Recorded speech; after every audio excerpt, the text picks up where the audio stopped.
ID நிறுவனத்தில் வேலை வேண்டுமா? Digital marketing and full stack web development ஆகியவற்றில் 100% வேலைவாய்ப்புடன் பயிற்சி. திரையில் தெரியும் எண்ணுக்கு தொடர்பு கொள்ளவும் அல்லது இணையதளத்தில் பதிவு செய்யவும்.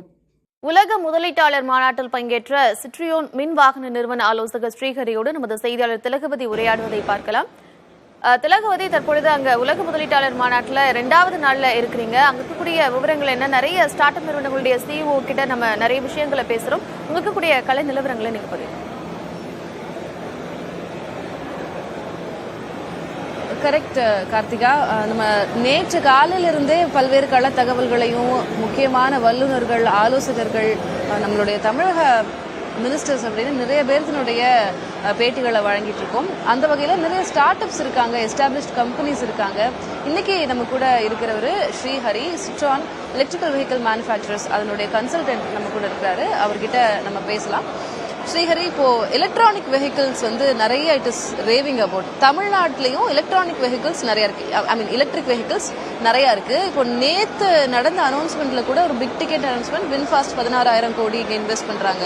அவங்க இந்த parts, electric vehicles parts manufacture பண்ணக்கூடிய ஒரு கம்பெனி. அந்த வகையில தமிழ்நாடு இவில எலக்ட்ரிக் வெஹிக்கிள்ஸ்ல நம்ம ஒரு முன்னோடியா எமர்ஜ் ஆகிட்டு இருக்கோம் அப்படின்னு சொல்லலாமா, இல்ல எமர்ஜ் ஆயிட்டமா இந்தியா பொறுத்த வரைக்கும்? ஆக்சுவலாக வி ஆர் ஆல்ரெடி எமர்ஜ்டு. ஏன்னா நம்ம தான் டாப் 5ல் நம்ம தமிழ்நாடு எலக்ட்ரானிக் மேனுஃபேக்சரிங் அண்ட் செல்லிங்கில் நம்ம இருக்கோம். அண்ட் தமிழ்நாடு கவர்மெண்ட்டும் அவங்க நிறையவே சப்போர்ட் பண்ணுறாங்க. அண்ட் ஈவன் எலக்ட்ரிசிட்டி நேற்று பண்ணது கூட பார்த்திங்கன்னா ஆக்சுவலி அது ஒரு நல்ல ஒரு இன்ஃப்ரா டெவலப்மெண்ட்டுன்னு தான் சொல்லணும்.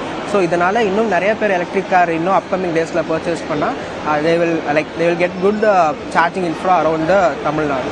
சரி, இப்போ இவ்வளவு சாதகமான அம்சங்கள் இருக்கு அப்படிங்கும்போது நான் என்னென்ன சேலஞ்சஸ் இருக்கு அப்படின்றத நான் பட்டியலிட்டு கேட்க விரும்புறேன்.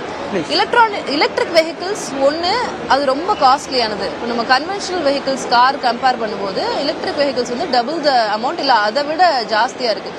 அதை கம்பேர் பண்ணி பார்ப்பாங்கல்ல ஒரு எண்ட் யூசர், ஒரு கன்சியூமர் அப்படின்ற. கண்டிப்பாக இப்போ வாங்குற எல்லாருமே அது கண்டிப்பாக செக் பண்ணுறாங்க.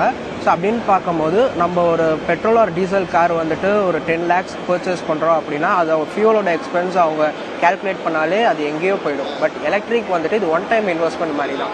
ஸோ அவங்க ஒன் டைமில் பர்ச்சேஸ் பண்ணிவிட்டு அவங்க திருப்பியும் வீட்லேயோ இல்லை வெளியில் ஃபாஸ்ட் சார்ஜ் பண்ணுறாங்க அப்படின்ற போது அவங்க அப்படி கால்குலேட் பண்ணால் அவங்களோட மந்த்லி யூசேஜ் கம்மியாக இருக்கும். ஸோ தட் மீன்ஸ் அவங்க லாட் ஆஃப் மணி ஃபியூலில் ஸ்பெண்ட் பண்ணுறது அவங்க ரொம்ப 20% எலக்ட்ரிக் கார்ஸில் யூஸ் பண்ணால் அவங்க நிறைய சேவ் பண்ணலாம். ஸோ தட் மீன்ஸ் இது எப்படி பார்த்தா ஒன் டைம் இன்வெஸ்ட்மெண்ட் மாதிரி தான் நம்ம பார்க்கலாம்.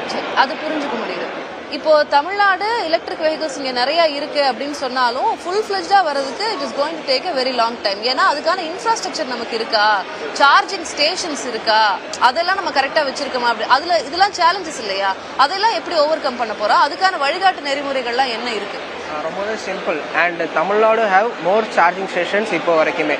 இப்போ ஒருத்தவங்க கார் பர்ச்சேஸ் பண்ணுறாங்கன்னா அவங்க தமிழ்நாட்டில் எங்கே வேணாலும் they can do a fast charging. So for example Chennai பொறுத்த வரைக்கும் இப்போ சென்னையில் நிறைய பேர் கார் பர்ச்சேஸ் பண்ணுறாங்க. சென்னை பொறுத்த வரைக்கும் they don't need to worry because they do charging in home and outside also.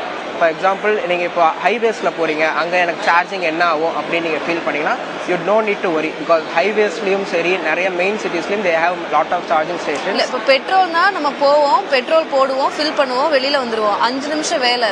அது சார்ஜிங் அப்படிங்கும்போது ஃபாஸ்ட் சார்ஜிங் அது எவ்வளவு இடங்கள்ல பாசிபிள் அப்படின்ற ஒரு கேள்வி. ரொம்ப சிம்பிள். நம்ம எலக்ட்ரிக்னு பார்த்தாலுமே நீங்க சொல்றது கரெக்ட். பெட்ரோல்ல ஒரு 5 minutesல அவங்க ஃபியூல் ஃபில் பண்ணுவாங்க, வந்துடுவாங்க. பட் எலக்ட்ரிக்ன்ற போதும் minimum we have to spend half an hour in a charging station. That means we have to wait there and till charge வரைக்கும் வெயிட் பண்ணி தான் கார் எடுத்துட்டு வர மாதிரி இருக்கும்.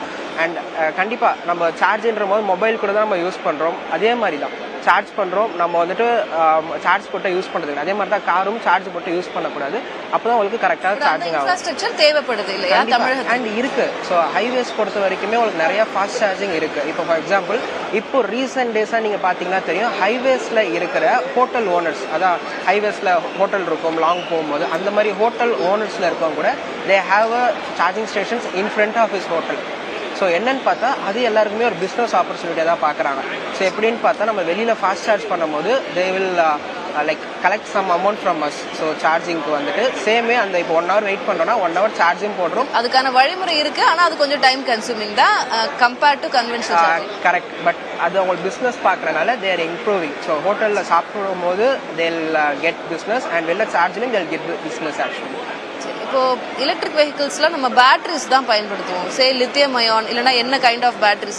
நம்ம முழுக்க நோ பொல்யூஷன், நெட் ஜீரோ அதெல்லாம் நோக்கி போயிட்டு இருக்கும்போது அதனாலதான் எலக்ட்ரிக் கார்ஸ் வாங்குறோம் அப்படின்ற ஒரு விஷயமே வைக்கப்படுது.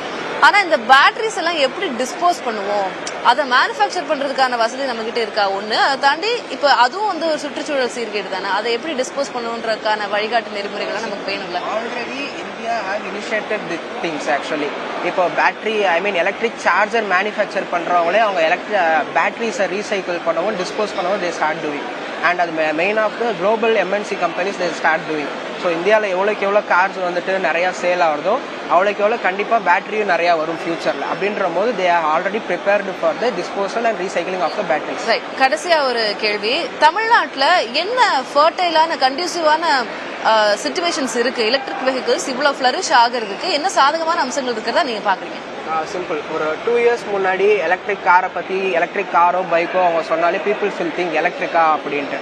But nowadays peoples are coming to the car showroom and they ask for the electric cars. அந்த அளவுக்கு நிறையாவே இம்ப்ரூவ்மெண்ட் ஆகிட்டு இருக்கு இந்த சர்டன் ஃபியூ இயர்ஸ்லேயே.